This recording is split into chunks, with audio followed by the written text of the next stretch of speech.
Hey guys, good morning. I wanted to get this out there real quick. This is Dennis Cummins, Experience Church, and I'm the pastor here. And today, truth is freedom.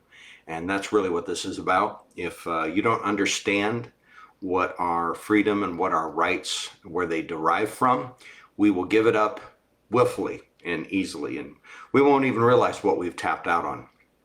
Just because we have constitutional rights doesn't mean that we're going to keep them. We have to fight for them in the courts. We have to fight for them in the public domain to be able to communicate via free speech.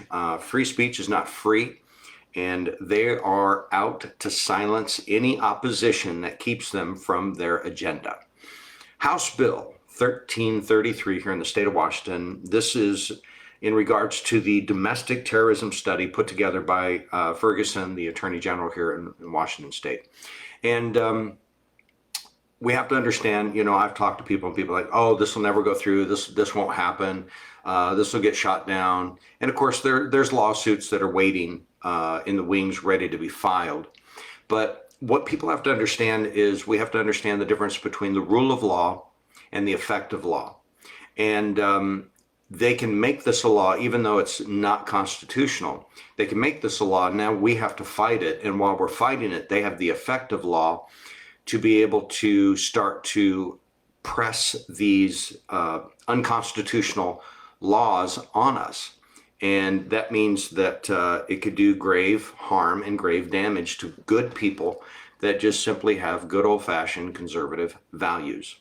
House Bill 1333 has stemmed from Ferguson's domestic terrorism study and basically calling out domestic violent extremists. And it's not like what we would think, from 9/11, we have international people, foreign entities coming to the states here and creating harm. No, these are people that they want to deal with that have opposing views. Moms and dads going to school boards and standing against the wacko agenda to pervert our children. It's no longer about reading, writing, and arithmetic. Now it's about your sexual orientation and dementing our children when they don't even know what shoe goes on the right foot. We're trying to tell them you can be whatever gender you want. And this is coming from the Rainbow Alphabet Company and this agenda, and this is all to protect it. So basically, if you have opposing views, if you post things that they would deem as misinformation that doesn't align with their ideology or their doctrine, because that's what it is, it's their cult, guess what? You're going to be labeled as a domestic violent extremist, and you'll be dealt with via the health department. We can see what's happening, like in Canada, and how they tried to treat Jordan Peterson, and how he needed to be retrained. And this is where it's going. And they will deem you a hazard to society because you're a hater, a racist, a white supremacist. Simply because it's no longer about the color of skin. It's about having values that stand against the cult-like theology or doctrine of the Rainbow Coalition. And so this is where we have to really stand up. And I wish more pastors would stand up. I wish more pastors would be vigilant, because many of them might pretend that, this will just, won't affect us. Well, it will. It'll affect your families in your churches. There's another House bill recently put forward, and it's basically where the state can intervene from, if a child wants to have puberty blockers, if they want to do transition, basically the state will take them in and take them out of the home, and the parents lose the right. And so that way the child can continue to pursue this transition. Parents, you're losing your rights. Pastors, we're helping our parents lose their rights, because if we remain silent itself is evil in the face of evil. We can't be silent because we have so many people on the line, lives are on the line. And so, a lot of people, well, what can we do? What can we do? Well, unfortunately, people didn't vote like they should have voted. Many people just didn't vote. That they label themselves conservatives, but they didn't vote. Matter of fact, if you didn't vote and you label yourself a conservative, actually you gave your vote to the opposing party. And that's the problem that we're having now, because there's nothing to stop them. They do have the majority in the natural. They have the majority. They can push this through it, and it's not going to be without consequence, because, but let's just be honest. There was a lot of bold thoughts that there's going to be a red wave, and because of what they did with defunding the police and all of that.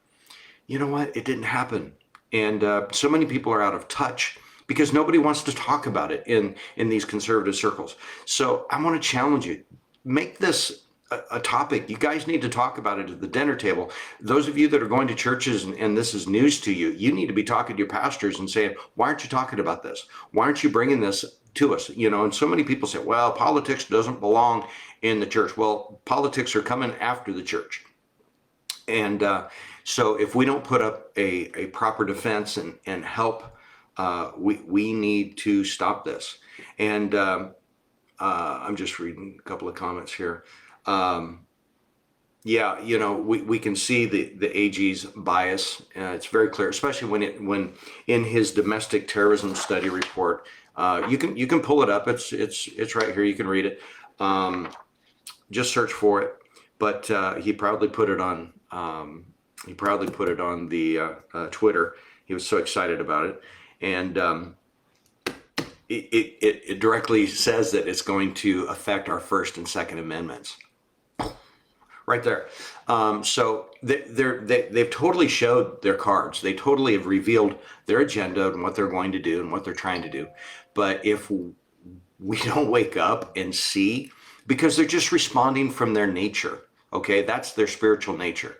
And they're blind spiritually, their eyes are darkened, and they're following the God of this world. Corinthians tells us the God of this world has blinded the eyes of the unbeliever.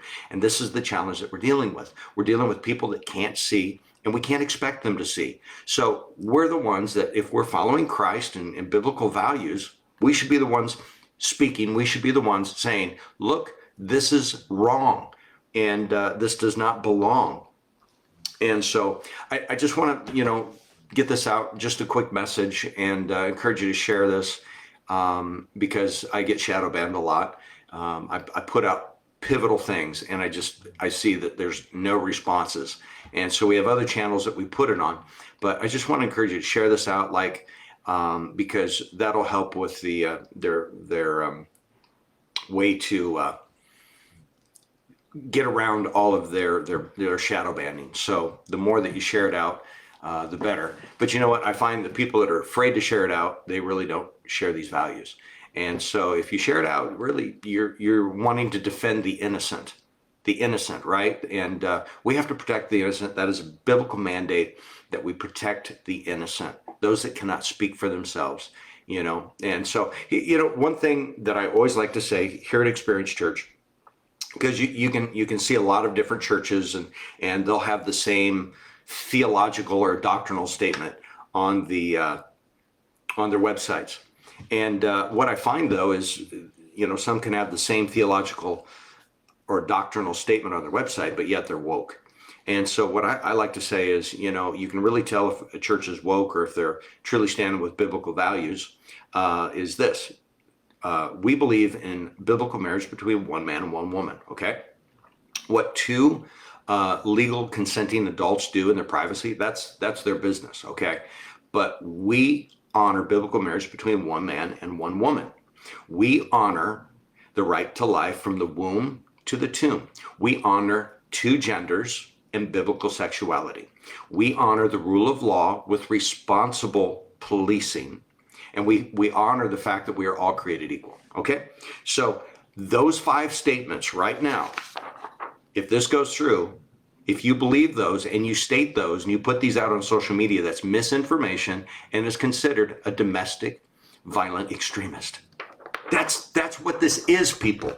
You don't understand, but they're making your values and your faith and your religion illegal here in the state of Washington. And this is just a beta program to be able to roll out to the rest of the nation. So guys, I really want to encourage you, this is an emergency and we need to respond to it.